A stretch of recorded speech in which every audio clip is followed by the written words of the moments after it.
an image is not worth 1,000 words. An image is worth an indefinite amount of words. There are indefinitely many ways in which you can describe every individual image based on the particular context that you're in, based on what is currently relevant, based on who you're talking to. My passion is basically to bring in the perspective of not saying the longer the better. It's not a goal to make exhaustive 3-page long image descriptions, but the importance is to figure out what is actually relevant and provide relevant information to people who need image descriptions. It can sometimes happen that as a reviewer, we feel that we are in a position of authority in some way. Don't hold yourself as a reviewer to a different standard than the authors are being held when writing a response to your review. Welcome to the Women in AI Research podcast, the show about remarkable contributions of female researchers around the globe. I'm your host, Yekaterina.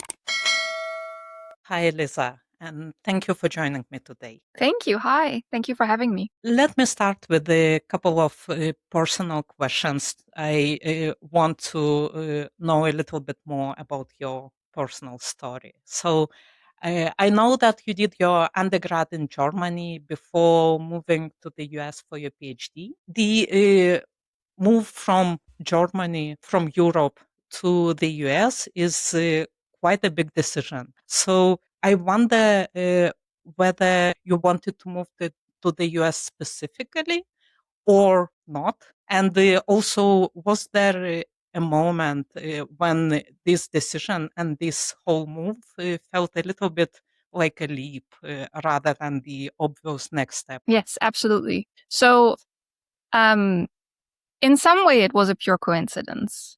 And it was an opportunity for me that I wanted to take, where it was less about being in the US and more about the particular opportunity that I got. So when I moved to the US, I went to Stanford University for PhD. And Stanford was for me a very unique place because of the incredible interdisciplinary nature of their programs. So my undergraduate degree was in cognitive science, an international study program, and cognitive science, especially in Europe. That's also one of the distinctions between Europe and US, and I can talk about that a little bit more later. But the cognitive science degree is, in general, incredibly interdisciplinary. So it connects a lot of different fields in order to understand the mind from different perspectives. And Stanford, at that point, was very uniquely positioned where the field of natural language processing, for example, and the NLP group was not just solely located in the computer science department, but it was actually connecting professors from a lot of different disciplines and areas and fields. So for example, especially from the linguistics department, but also members in the psychology departments are affiliated with that group. And I was already really interested in artificial intelligence. And so I applied for the linguistics program at Stanford because it was an opportunity for me to do the computational work, but at the same time, not lose the connections to the other fields that I so valued in my undergraduate degree.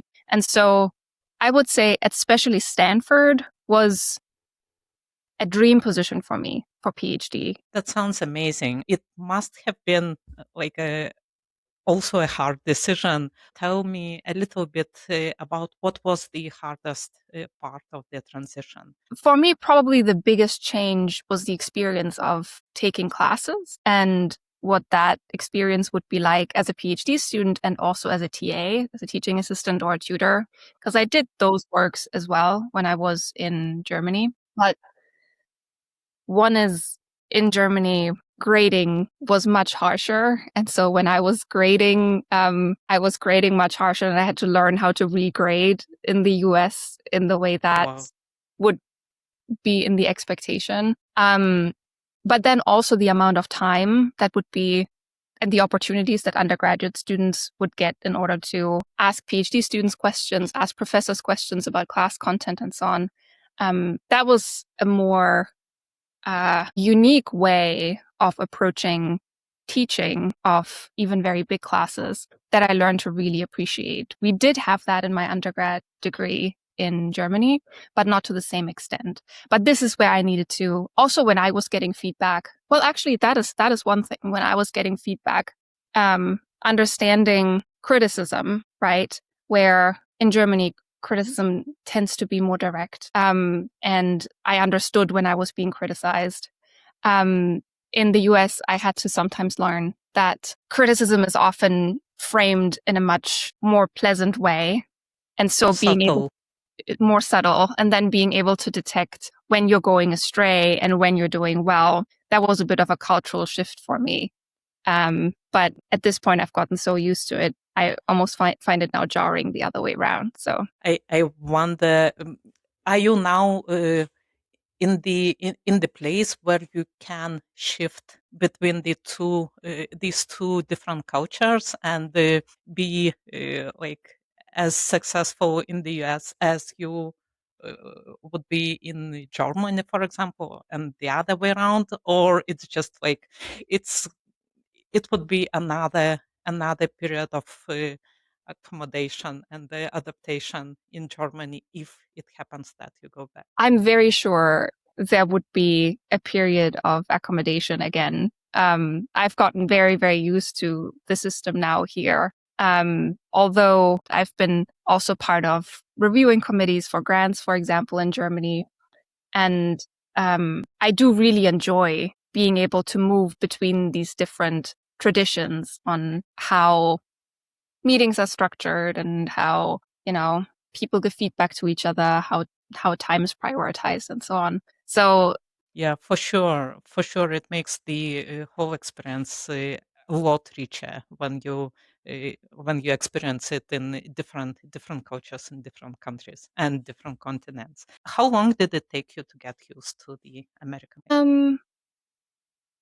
It's of course a gradual process. And I don't think on an everyday basis in the work sense, it was bothering me at all because it was such a rich environment to work in. And I felt so inspired by the people I worked with and the research I was being exposed to every day and the things that I could do that outweighed any other cultural differences that I may have faced. What was difficult was time zone differences to Germany, for example. If you were getting homesick and you wanted to call someone at home, you usually couldn't do that in the evening, which is usually, when you come back from work and you just want to talk to somebody, but it's 3 a.m. at night. So you will not be able to talk to anybody. So you will be in your PhD student room alone and with your thoughts. So that was probably for me the hardest part, just being on a PhD journey on your own and not being able to, when you needed, necessarily reach out to the people that you have trusted for years, How did you deal with that? I found a couple of international grocery stores in the Bay Area and I got myself some comfort German food that I could make myself when I got very homesick. And then, of course, try to make more connections within the US, who I felt I could reach out to in the evenings or, get over those more difficult times. But it definitely, that was something that sometimes still to this day frustrates me, these time zone differences. They can totally feel that pain as well because my family is back in Europe, like my parents, I mean. Yes. Yeah. So if to switch gears a little bit and come back to the um, research and the community work that you're doing for research community. I know that you in 2023 you won a NeurIPS Top Reviewer Award, and it sounds quite impressive because it's NeurIPS and there are thousands of reviewers and I can hear every year people complaining about reviews that they get from NeurIPS. So being among the top reviewers means that you probably have some good intuition about what the really good review is, how it should look like. So I wonder what's your opinion on what the really good review is that is useful for the authors, and the authors would agree with that even if they get rejection after getting those reviews. Yeah, that is a very good question. I obviously I don't know for sure why I got that reward. But I would suspect I actually got it for continued engagement, because in the rebuttal period, there was one paper where I probably had 10 or 15 back and forths discussing my concerns, and I kept engaging with the authors in that way. And I think that may have made an impression on whoever nominated me. But in that particular case, for example, it was about human subject research. And so in that particular case, I was really pushing the authors on their assumptions that they could just take everything for granted that they got from their human subjects, and that they actually understood their data. And overall, I think every author is grateful when they get engagement from a reviewer, right? And being able as a reviewer to also revise your view based on additional evidence that the authors may provide, or something that they clarify, I think is something that's highly valued and appreciated, in addition to having a high quality initial review as well. There's one piece of advice that I had read years ago about writing a review, which has really stuck with me, which is don't hold yourself as a reviewer to a different standard than the authors are being held when writing a response to your review. Because it can sometimes happen that as a reviewer, we feel that we are in a position of authority in some way. And so we don't have to provide evidence for everything that we say or we claim, right? That we say, there should be more references. More work should be cited in that way. But what is the work, right? So all these unclear phrases that we would immediately jump at as reviewers if the authors had said them, this is the standard that we should hold ourselves against when we're writing a review, because it otherwise creates an unfair process of deliberation about the quality of a paper if we don't allow for that. That's a great advice, and I think like every researcher experienced at least once the reviewer that says something like you didn't cite all the uh, previous related work without saying what exactly you didn't cite, or like stuff like that. You know, we grow with the amazing people that give us advice. And I was told that one thought, which has been with me since then, which is, from all the people who are going to read your paper, the reviewers are probably still going to be the ones that spend more attention on average than most other readers of your paper. And even if they don't spend the amount of time that you want them to spend, if they significantly misunderstand your paper, it's not written well enough. So you want to write a paper that, even when people do not put an effort, when they just browse it, they need to take away the core things that you want them to take away. And they also need to be able to see the limitations that you want them to take away. If that is not the case, then there's something you can also do better about your paper. Sure, you should partially blame the reviewer for not seeing what you've actually said in the paper, not putting in the effort to understand what you mean. But you can also go back and say, well, otherwise this paper would have gone out, and lots of people would have looked at this paper and have taken something like that away. And that's probably also not what you would have wanted. So this has been, for me, helpful to not get that outraged at reviews and instead try to make it a bit more of a productive process. And I think that makes me happier in the process itself. Thanks so much for sharing that, Elisa. And I think it's always great to hear all those different approaches of how people deal with the feedback and the rejection stories that are inevitable in research, unfortunately. Uh, speaking of which, let's actually get into the research now. Because I'm really looking forward to discussing the topic of us as humans taking the visual world that's around us and converting or translating it into language, and how well AI systems can do that. So let's start with the big picture. Um, every time when I, for example, describe a photo to someone or explain what is on the screen of the computer to someone who is blind, for example, I'm probably doing something that sounds very simple, but is actually quite a remarkable process.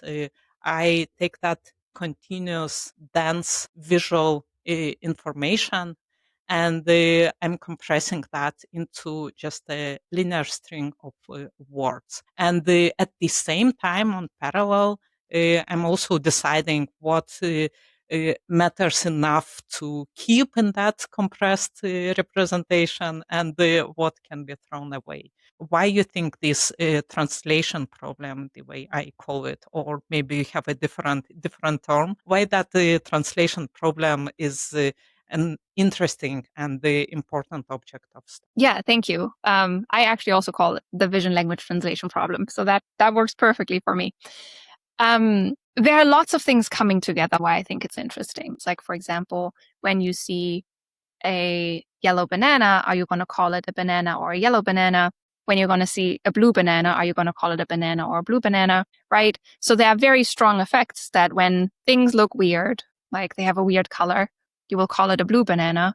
Whereas when it has the usual and typical color, you will just call it a banana.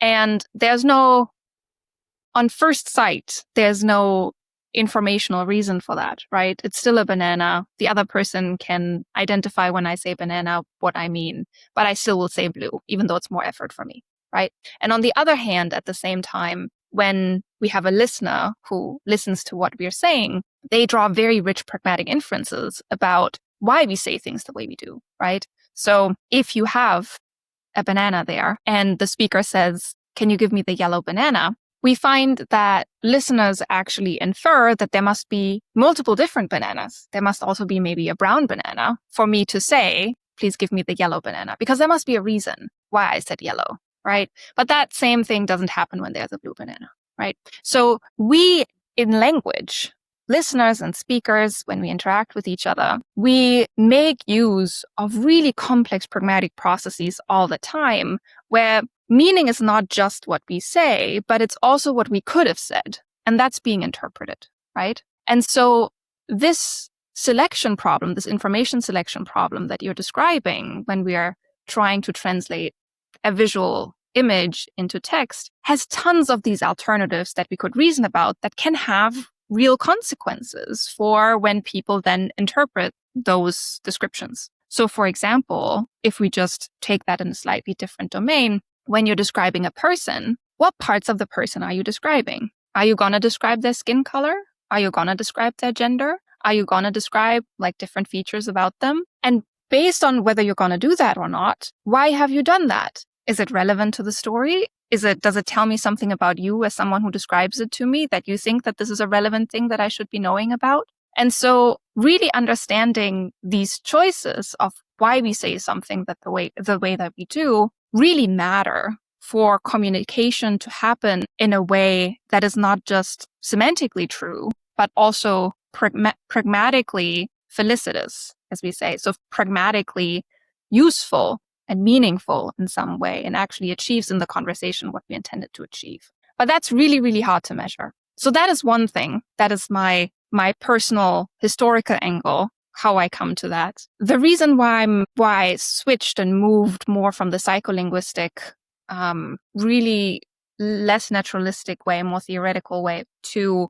the more rich naturalistic settings, like in the field of what is called image captioning or vision language translation, is because there was a big disconnect between the more cognitive science literature on these type of translation problems and how these things were treated in AI research. So in AI research, there was generally this assumption that we just find a, if not the description for every image. And there's something like a ground truth, that each image has a ground truth description that is just going to always be good and work. And when we look at the history of the field of image captioning, for example, that absolutely makes sense, right? Because we started with systems that could barely say something that was right, something that was correct about an image. It was just about, can you name some objects in that image? And then at the later stage, can you name those objects in the image and then relate them to each other? Say that a vase is on top of a table, for example. Like, what is the relationship between the objects themselves? And that in and of itself was so hard. But now we actually have systems that largely say true things about images. And now I think we can ask the more interesting question of what should be said. And that requires first establishing that an image is not worth 1,000 words. An image is worth an indefinite amount of words. There are indefinitely many ways in which you can describe every individual image based on the particular context that you're in, based on what is currently relevant, based on who you're talking to. You mean And indefinite number of correct ways to describe? Exactly. Indefinite number of correct ways. Yes, thank you. And that is now suddenly the problem, because this is really hard to evaluate. Because showing someone an image and showing someone a description and saying, is that correct, is a very easy way of evaluating. But being able to say, but is it useful?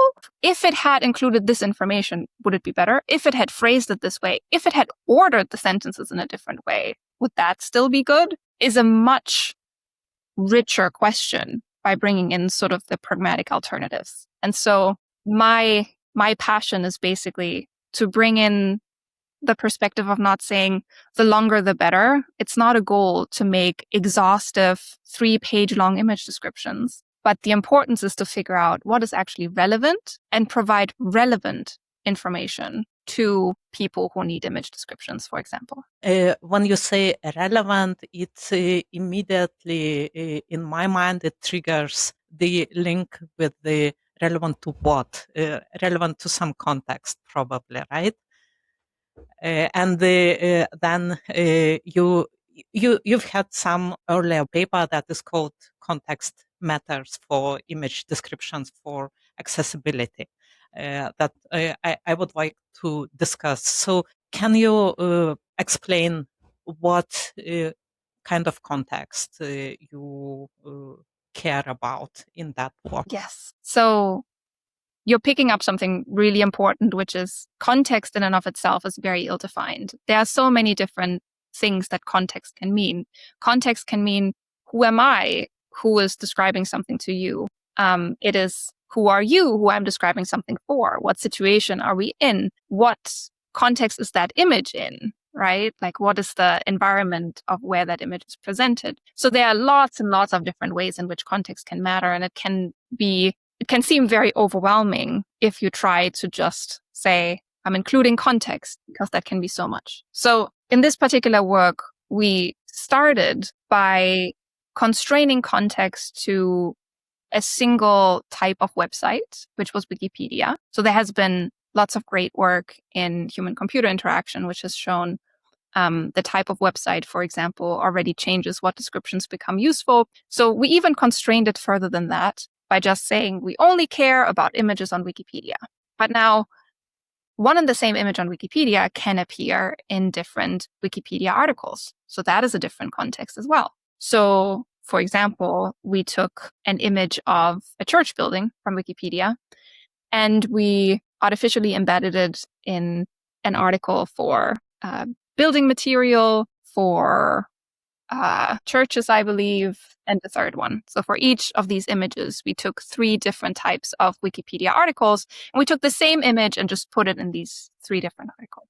And then we presented those to people at that point on Amazon's Mechanical Turk, and we just asked them, describe that image. We didn't say, take care of the type of context that this image appears in, but we simply presented that image within a different Wikipedia article in each case. And what we found is that the type of descriptions that people then wrote for those images changed. And when we then tried to evaluate those descriptions with fully sighted participants and with blind and low vision participants in order to get the quality of those descriptions, we found that both sighted participants and blind and low vision participants were highly affected by how much the description was made relevant to that particular article. So when you have an image like of a church and in an article on building material, then participants really wanted to know about what the building material looked like, right?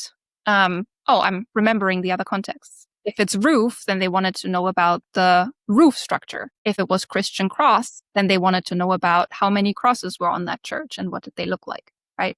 And so you can keep coming up with these different types of contexts.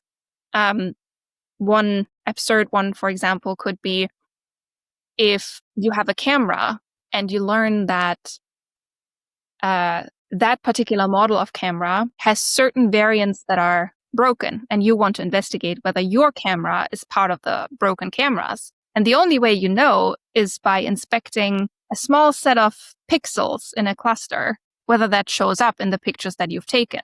So for that particular person, you would have to describe every individual pixel in your photograph in order for that person to be able to evaluate whether their camera is broken. So we can keep coming up with scenarios where no default description would ever include that type of information, making the point that this context of how we approach that image really, really matters for making descriptions that are actually useful. And that was the goal of basically showing in that paper, with a particular focus on, in that paper, evaluation. That when we evaluate systems, how well they produce descriptions, we have to take context into account, because otherwise we're just moving towards systems increasingly that just provide acontextual descriptions that are not actually useful in real world usage. Right. Another aspect of this work which really interests me is it was about accessibility as well. So you had both low vision and blind participants and normal vision. Why that difference? Why you cared about those two groups of people? Right. When I started looking into the whole field of what's commonly called image captioning, I realized that most works in AI had in the introduction some motivation. And these systems are going to be helpful for accessibility systems for blind and low vision users. But no one actually worked with blind and low vision users. I'm saying no one, which is an exaggeration, but really a large majority of that work never worked with blind and low vision users to investigate actual preferences. And so that did not seem right for me. And that was my first connection point to the field of human-computer interaction. And I got some wonderful collaborators from within that field who are experts in actually having done years-long research with blind and low vision users on what makes descriptions actually useful for them. And so I always want to build systems that in the end serve the communities that they should serve. And for image description systems, a group that especially is going to benefit from these systems is blind and low vision users, for making the visual world accessible to them. At the same time, though, this is not the only group, right? We all, at some point in our lives, would benefit or are already benefiting from systems that can translate visual information into language. Be it, I want to go on a walk, and instead of actually reading a paper or reading a news article, I just want to listen to it, right? Also, there may be temporary things that are wrong with my eyesight, or I'm in an area with bad internet connection issues, and so pictures don't load, right? So there are all these scenarios where actually everyone benefits from having systems that can reliably translate visual information into language. But it's wrong to assume that given that we have different exposure to the visual world in general, that the needs of fully sighted users are going to be the same as the needs for blind and low vision users. And in the way that research often works, it's easy to sometimes go the way of, we have lots of potential sighted participants where we can evaluate our system,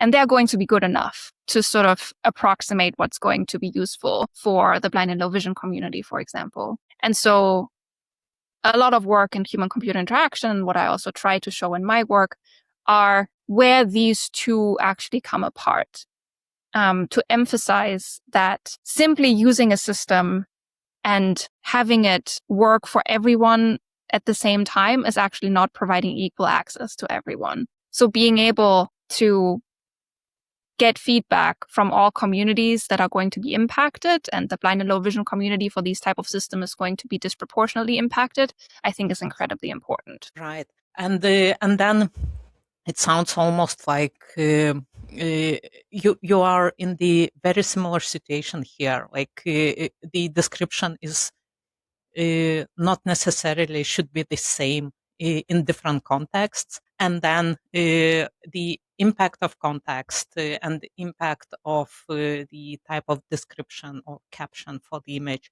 is not necessarily the same for sighted people versus low vision and blind people. What was your finding about the impact of context in this specific work in between those two groups? Yeah. So things that were surprising to me, I mean, one effect that we found, which was a very stable and reliable effect, was that our blind and low vision participants were way more sensitive to the length of the descriptions, where they punished shorter descriptions more than they did longer descriptions. So in general, when our sighted participants saw a short description, like a couple of people in a kitchen, they would still be inclined to say, yeah, that's good enough. Whereas the blind and low vision community participants, a lot of them ended up saying, this is not enough. Like, this is not informative enough. I need more information in order to understand what's really going on. So they were often harsher in their critique of those very, very short descriptions. At the same time, we also saw some initial evidence that our blind and low vision participants were more sensitive to irrelevant information. So there were a couple of descriptions that kept going on about details about the image that did not matter for that context. And they became really long. But for the sighted participants, these descriptions rather got ratings that indicated this is good enough. Like it has a lot of details. Whereas, especially in the open comment feedback we got from our blind and low vision users, they mentioned that they didn't care about these details. And so they're just too much. And finally, the blind and low vision participants provided much harsher feedback for descriptions that they perceived as not making the connection to the context. So we had certain types of image context pairs that we created to be more far-fetched. Like one example, very timely right now, we had an image of soccer players on the soccer field. And we put it in, like one of the contexts that we put it in was in the Wikipedia article on hairstyles. Now, soccer players often have very fancy hairstyles. So there is something to describe there and to talk about when you want to talk about hairstyles. But it is more far-fetched. It's not the immediately salient thing that comes up when you're looking at that picture. So from the descriptions that we had obtained from people, some of those descriptions didn't really talk about the hairstyles at all. They just talked about people playing soccer and then described their jerseys or something like that. And the sighted participants were not the biggest fans, but they were fine. Whereas from some of the blind and low vision participants, we received comments like, this is worse than no descriptions, which is, potentially a bit of an exaggeration, but they definitely communicated a lot of discontent when it wasn't apparent why that image was there in the first place. They really wanted an explanation, like a description that would make that connection between contextual relevance and what is shown in that image. And so those were some important indications that these effects may actually show up differently for the blind and low vision community and for the fully sighted community. There are so many interesting nuances about how people in general approach the quality of those image descriptions, and how different it is between those two groups of people with like different vision capability. And then we try to do the AI system and the some automatic metrics that should be able to capture that relation, right? So I'm interested in your opinion about the metrics that were available at the point of you doing that work. Did you find any metric that you found useful at that time? And like if yes, what was it? If not, like how you dealt with that? Yeah, that's a very good question. So one of the core cornerstones of my research is basically that evaluation is incredibly important and doing it well is really difficult. And often evaluation is done by thinking that evaluation is easy and straightforward, and that can introduce some very problematic artifacts. And so when we're talking about image description evaluation, for example, that is usually done by just taking that image out of context and then taking that description that we have as a candidate and asking, is this description good for this image, right? And as you can tell, this is taking the image out of context, right? So even if you give that to people, and these are the most well-intended people in the world, if you don't give them the context, there's no way that they could judge it, right? So the onus is on us as researchers, on us as evaluation designers to first understand what are all the different variables that are important in the first place in order to get an evaluation that then actually makes sense. So, and this is an issue not just when we're running human subject studies, but often in AI research, or usually always, we want metrics where we don't have to ask people all the time, right? Because it's not scalable. So instead, we want some type of automatic metrics that can, to a reasonable degree, approximate what people would say, so that when we make small adjustments to the model, to the data, whatever it may be, we can already get some suggestion on whether we're moving into the right direction. Now, in that same vein, a lot of the metrics that have been designed in order to keep basically this compatibility between the image and the description in mind. So the most prominent one of those is CLIPScore, which is still used a lot today, where the idea is that I have a lot of different pairs of images and descriptions from the internet that belong to each other. And now when I just shuffle them, then I have contrastive pairs where I know that they don't belong together. And so I can train a model to basically be able to tell, do these two go together or do these two not go together? So I like to think of it as a type of compatibility metric. Like, is that description compatible with this particular image or not? And for that, it's a really amazing tool. Like, it's very fantastic. It does the job really well.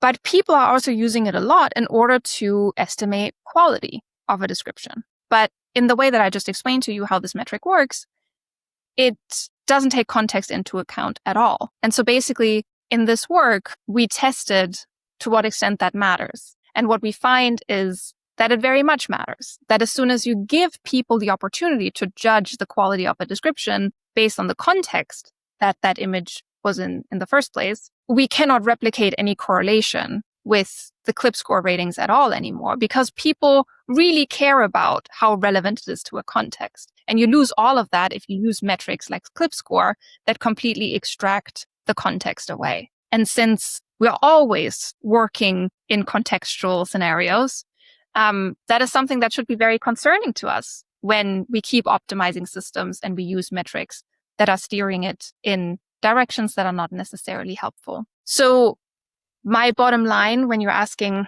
what metrics do I like? We had some other work where we tested vision language models more at large, whether they can be used as judges for image description evaluation when you include context and so on. And so far, I haven't come across a metric that I would fully trust in all of those regards, because we also find that everything that we've tested so far has certain types of biases that can always stir models in undesirable directions. So even though there are good proxies for different things that you would want to do, so for example, we find that metrics like CLIPScore that are more operating on embedding space, they are really good for truthfulness evaluation and compatibility.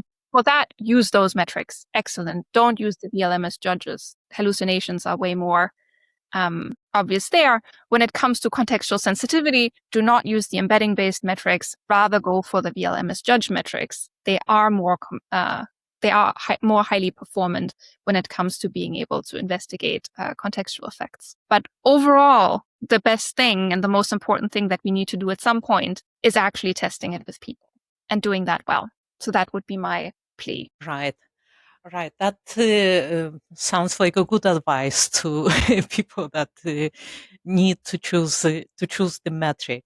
And I also know that in that work that we speak about right now, context matters. You proposed some context-sensitive adaptation of that CLIPScore metric. Did it help at all with your specific task? And also, do you think that that adaptation, that early fix still holds now? Yeah. So this early fix helped on the data set that we had at the time. As I said, we did some follow-up work where we benchmarked not just CLIPScore, but also other vision language models, other embedding-based metrics. And I'm sad to say it did not hold up very well. So we did propose it as a fix as a potential positive movement for CLIPScore to incorporate context, but it actually doesn't generalize well to a lot of different contexts. This is why I was saying earlier that I would recommend using more VLM as judge approaches when it comes to context integration. There are some other ways one can do it as well, but we haven't found that adjusting embedding-based approaches generalizes well enough, like has the flexibility, the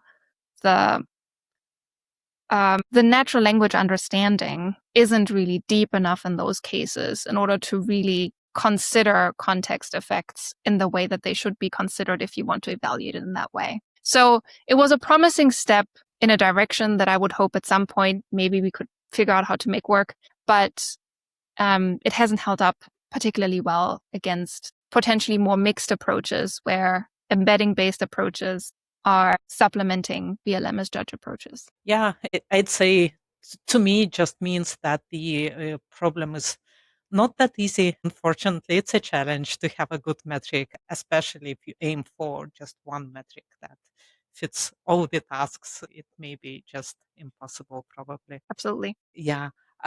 Okay, so you also mentioned that there is another concept that also can be easily missed when we think about visual understanding or like translation from visual to language, and that's length.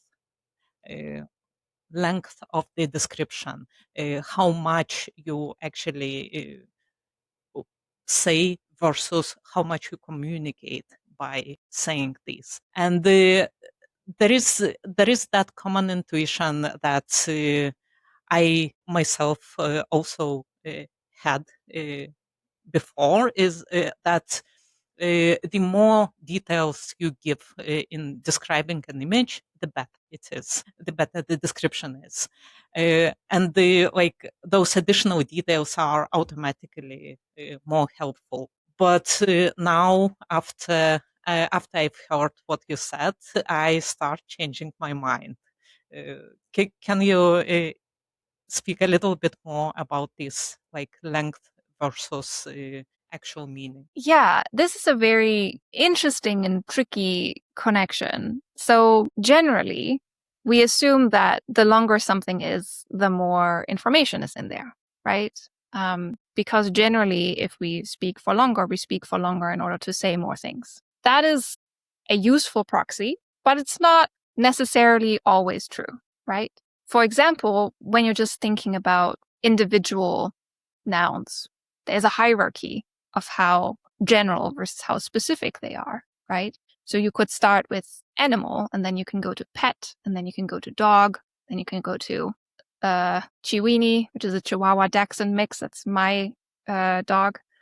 You can go to Peggy, which is the name of my dog, which is one particular dog, right? And by going down this chain, we have gone from very general, encapsulating a lot of different individual entities in the world, to one individual entity.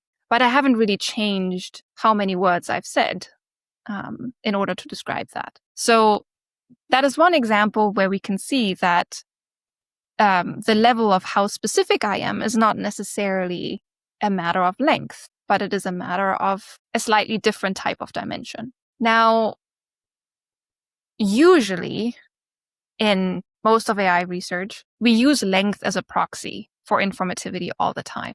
That when something is longer, it's more specific. Also, when people talk about image description length, right?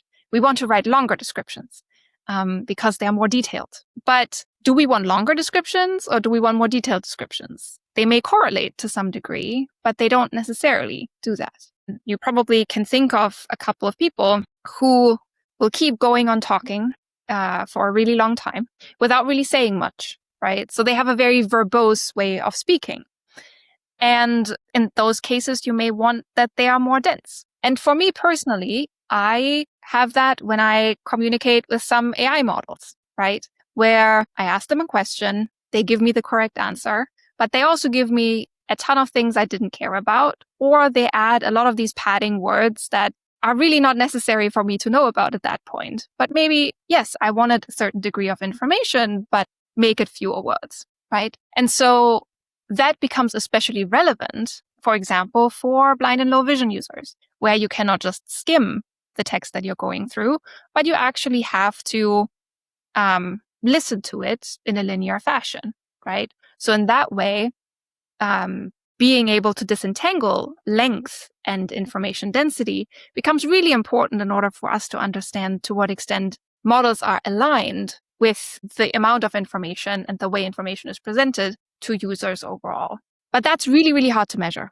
And so that's one of the core things that I'm really interested in. Right. And you have that recent paper that is titled When More Words Say Less.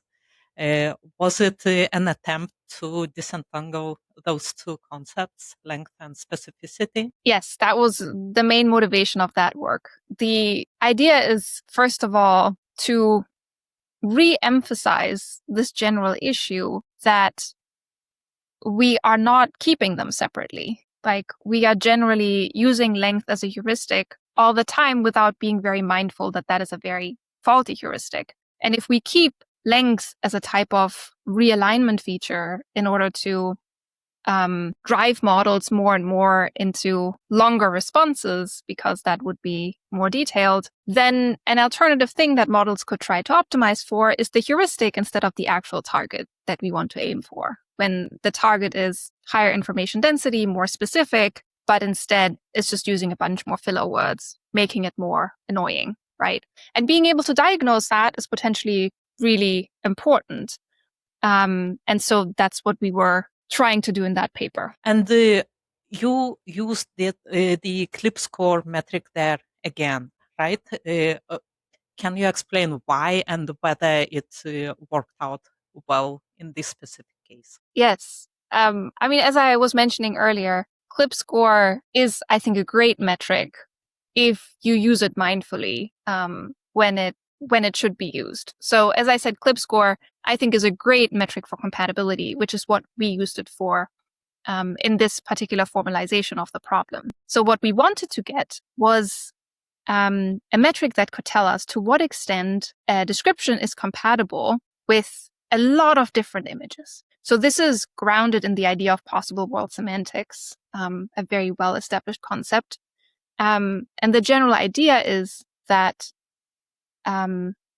an expression is more specific, the less possible worlds it is compatible with. So when we take that into visual descriptions, this is what it means. If I have a description like a dog, and I have, let's say, 5,000 different images of the world, I want to know how many images is a dog compatible with. And these are going to be more images than when I say a Chiweenie, because only some of those dogs are going to be Chiweenies. So in that way, we can basically say that if an image description is compatible with less images, then that image description must be more specific. And so this is how we basically formulate this metric, where we have an image description for a particular image. We can get the CLIPScore of how compatible these two are. And then we get the CLIPScore of that same description with thousands of other images. And then we see, where does the actual target image rank in that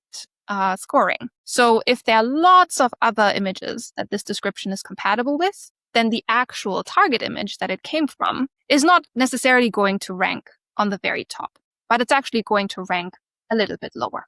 Whereas when it's very specific and it's not compatible with anything else, necessarily it will rank the highest with the actual target image. So in that way, you can get a metric that can tell you how specific a particular description is that is independent of the length of that description. And that is the general idea of that metric that we proposed and tested out. I see.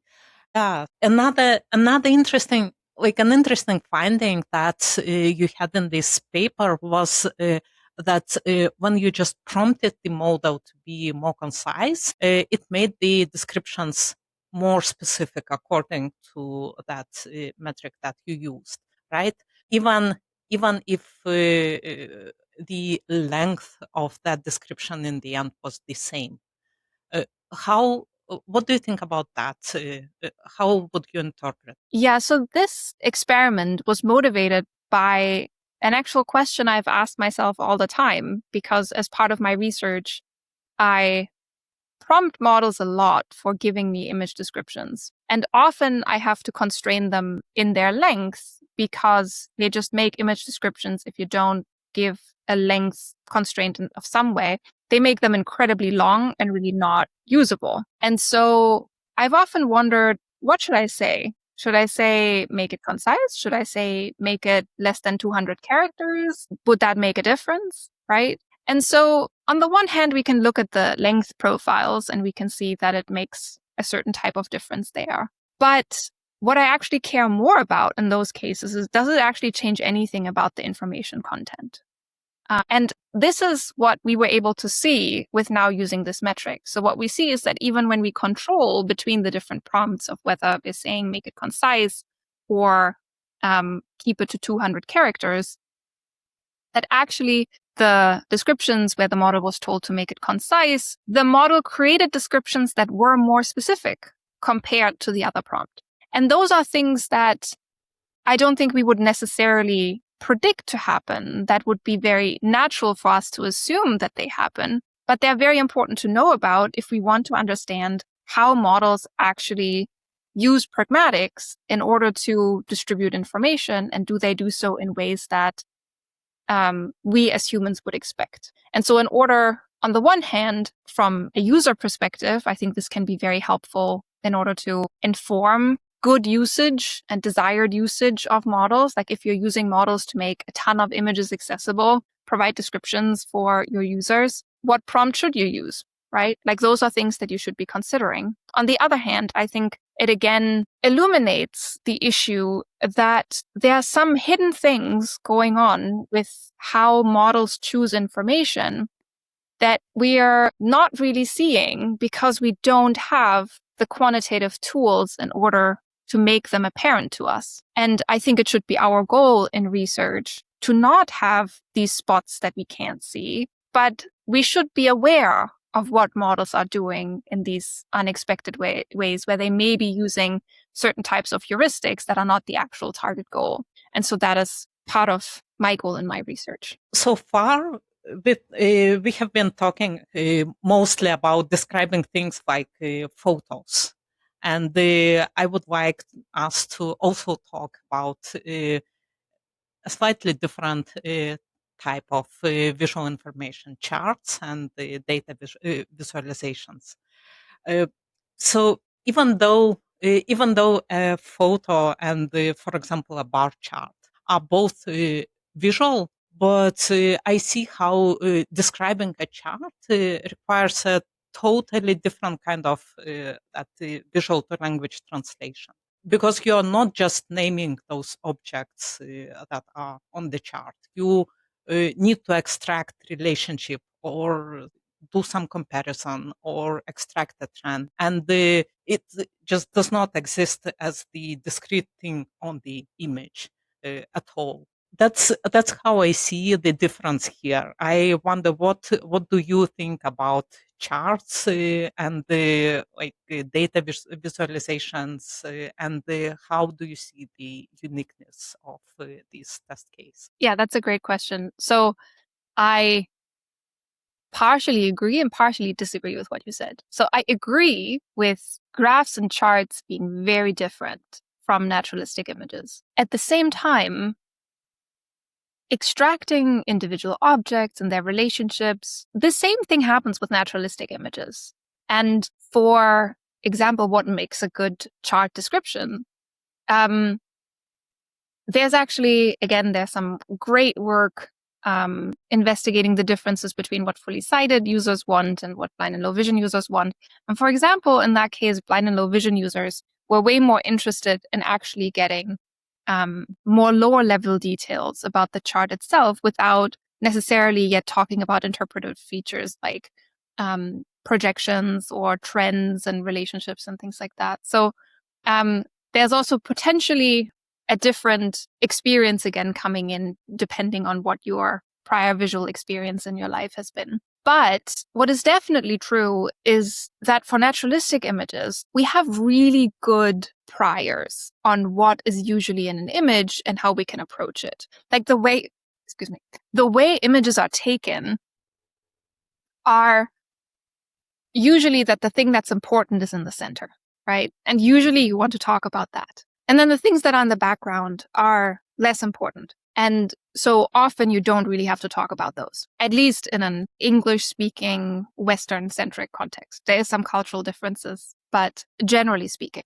a data visualization is an artificial visualization that is completely human constructed. And so a lot of these priors and biases that we may have about naturalistic images don't in the same way apply to data visualizations. And one way in which that becomes really clear is that we have to learn how to read data visualizations. Like that is a hard process. That is part of our stats education, math education at school, being able to figure out what is the x-axis, what is the y-axis, how do I actually navigate them, how do I put in data points in that type of chart, and then how do I interpret that back? So that is something, sure, we also learn a lot about our naturalistic visual world, but we are not that explicitly taught about that. We sort of acquire that on the run. This is different for charts. The other thing is that charts usually require an incredible precise resolution of being able to know what number each, for example, bar in a bar chart corresponds to, right? So it makes a huge difference whether that is a little bit higher or a little bit lower in order to understand what the actual value is, whether that's higher or lower than the neighboring bar and so on. And that could really matter depending on what question we have. Whereas for naturalistic images, very often this type of noise is less important, right? Those types of invariances are not as significant and consequential. And so in that way, charts really pose a different type of challenge, especially when it comes to noise and hallucination compared to more naturalistic images. So lots of unique challenges, but also some parallels that you would hope people and models can leverage. What I liked about from what you said is that understanding the chart or visual understanding of the chart is the learned process. We just learn it during, like on purpose, during our school days. And I want to bring that paper of a recent paper of yours that is named Chart 6, Human-Centered Evaluation of Data Visualization Understanding in VLMs. And in that paper, you take 6 existing human graphical literacy tests and run several VLMs through them, right? And then you are not focusing just on the performance, but instead you are comparing whether the pattern of mistakes is the same in models or similar in models and in humans. Uh, what was your motivation in exploring this specific question? It's not immediately obvious, I should say. Yeah. I mean, first of all, for this project, I also want to give credit to the first author, Arnav, who's a PhD student now at MIT, and Judy Fan, who's a professor of psychology at Stanford, who were leading this. But the general idea of not just looking at overall performance, but looking at the type of errors people make and models make is really about understanding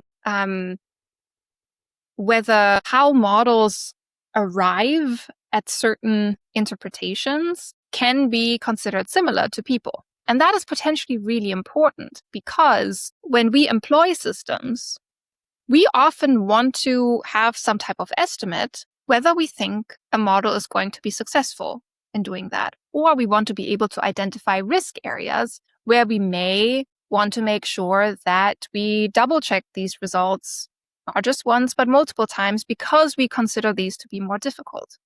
Now, the best proxy that we have for predicting that is our own capabilities, right? So usually we try to extrapolate how hard is a problem. And then based on that, think about, can someone else do it? Can an AI model do it? Right? Now, if that is broken, if models make totally different mistakes than humans do, then that is a real issue for when people are using these systems and try to assess intuitive risks, right? So that is one application-based concern. The other one is it also tells us something about the visual and linguistic processing of these systems, right? So a lot of cognitive scientists, for example, are really interested in the extent to which these models can actually function as cognitive models in order for us to explain how we process visual information, for example. But if we have systems that make completely different mistakes than humans, then that is a really important indication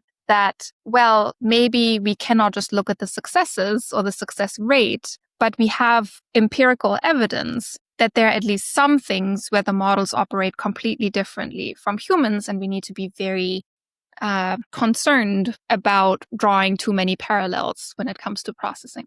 So I think there are lots of reasons to not just take a performance number and then say how close are humans and models, but instead look closer into where are the disparities. So that's why I think not just for data visualization evaluation, but more broadly, looking at where things go wrong and how things go wrong is really, really important and meaningful. That makes a lot of sense. Then my immediate next question would be like, did you find some differences between humans and models, and what in what they were where they were the most? Yeah, we definitely found that the alignment between models and humans was not straightforward. Although we found a general correlation between what humans found easy and what models found easy, they were also coming apart in interesting ways. One example is stacked area charts were much easier for GPT-4V than for most of our human participants to interpret, right? And intuitively, this is pure speculation, but intuitively, stacked area charts are not necessarily charts that humans are very frequently exposed to, right? So especially when we're talking about data visualization types that people just don't have a lot of experience with, it makes sense that we are potentially worse at interpreting them. Whereas when we can create a lot of data sets and artificial data sets for models where we can just artificially change the chart type to represent the same type of information, we can potentially overpresent certain type of graphs that can lead to outperformance of humans. At the same time, overall, the performances that we have found in the models that we tested was lower than human capabilities. So in general, we tested people with different visualization literacy levels, so different types of levels of experience with data visualizations, and we do find that models in general underperform even people with less visualization experience. And that comes back to sometimes not giving valid responses, very sort of trivial reasons, but models overall really struggle still with the interpretation and question answering of data visualizations overall. Right. And what do you think is the main reason of those models underperforming? Is it the data that they see when trained, or something else? I don't know, the way of learning, the architecture, anything else? Do you have any ideas of what could be? It's really difficult to say. So there's been some recent work, as recent as ICML this year, that puts some of the issues in how images are usually pre-processed and then fed to the model that can create some type of blind spots. And whenever we're talking about blind spots, as I said, for naturalistic images, whether you have a flower in the bottom left is not going to really affect that you have a tree on the top right. Whereas in a graph, when part of the x-axis is distorted in some way, or if the legend is parsed in a way that makes it harder to interpret what color corresponds with what variable, it will suddenly have an effect on the whole interpretation of the entire visualization. So taking an image in patches in order to process it linearly as part of a context window can potentially have much higher impact on data visualizations where these long sort of, when I say long context, I just mean long range within the image relationships are categorically way more important than in naturalistic images. So I think that is definitely something where I think there needs to be more work done in order to figure out how visual representation can happen most reliably in these setups where that really matters, these fine-grained notions of spatial relationships. So I definitely think that that does play a role. I do also think that data availability plays a major role here, where data visualizations are just way less present in data sets overall, like image data sets overall. So the exposure to these types of visual media is to a way lesser degree. There's probably more at play overall as well, be it, for example, that because you have an overrepresentation of naturalistic images, research has also shown that there is the general centrality bias where models are more accurate in the center of the image as opposed to the outside corners. And now in data visualizations, you have a lot of information at the outside corners, being the axes, the titles, the legend. So suddenly your sort of data visualizations break the general salience expectations that models can use for all other images that make them perform pretty well. And suddenly that is not a good heuristic anymore. So I think there are lots of things at play, but which I think make visualizations incredibly interesting to study and important to study. Right. And the another thing that we talked a lot about today previously was CLIPScore and other metrics.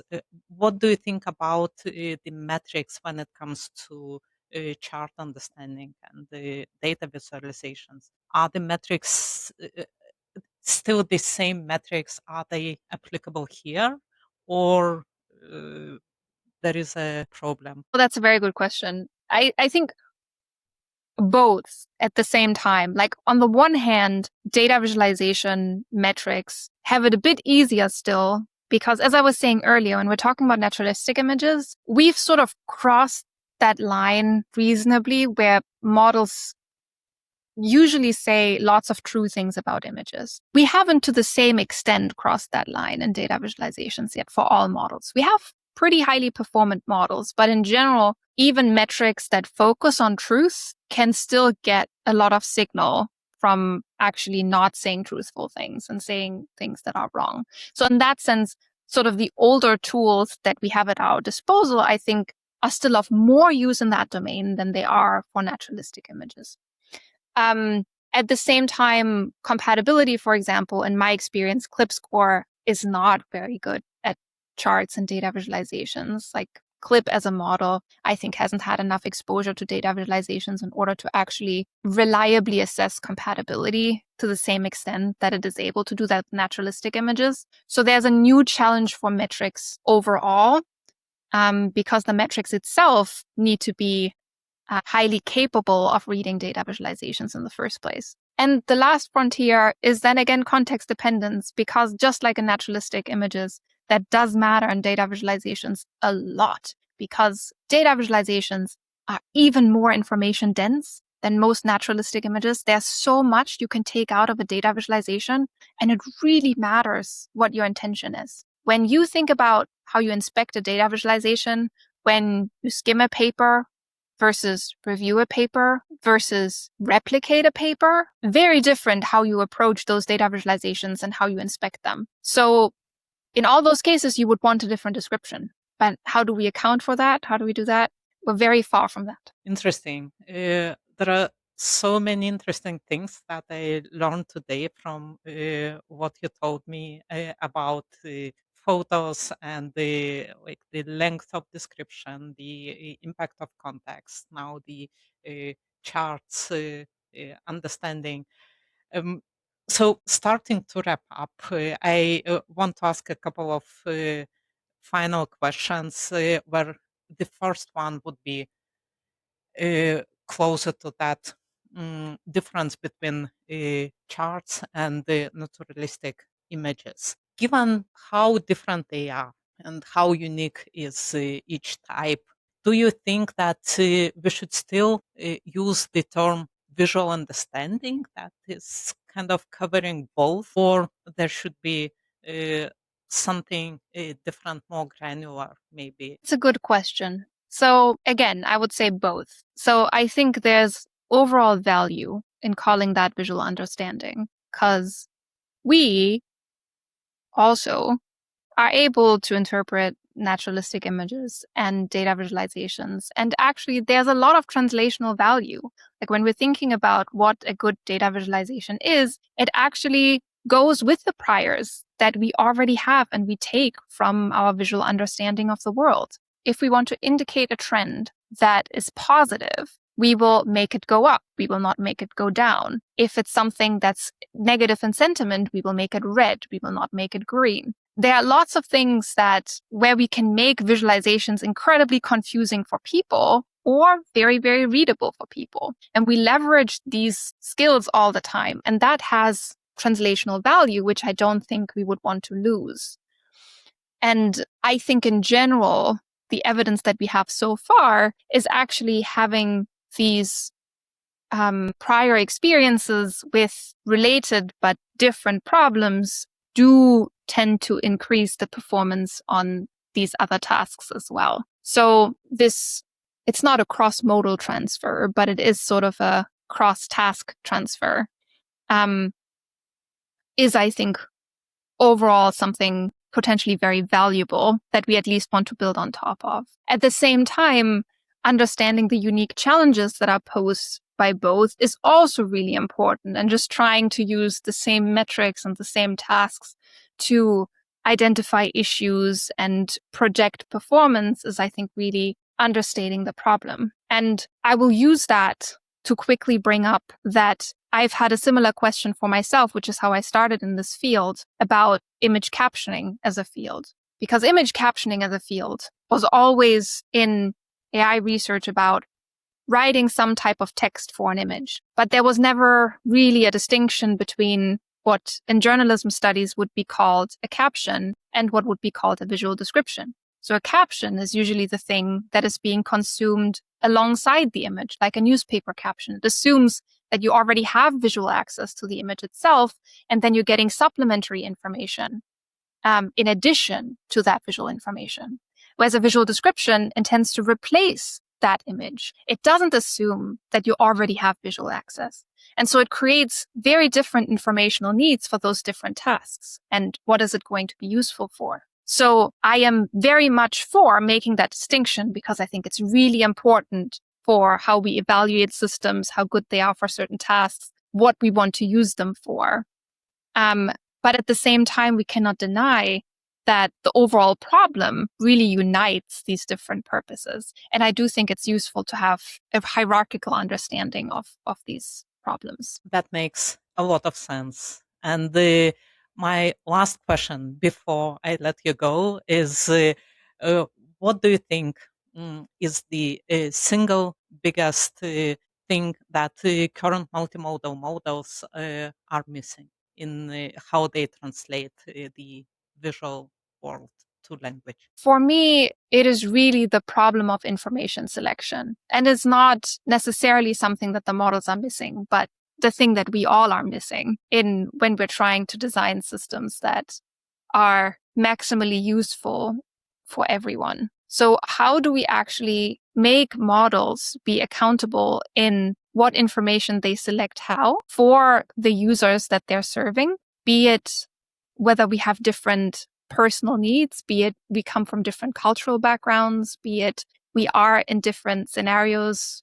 I'm in a hurry on a train versus I want to take the time to really understand something.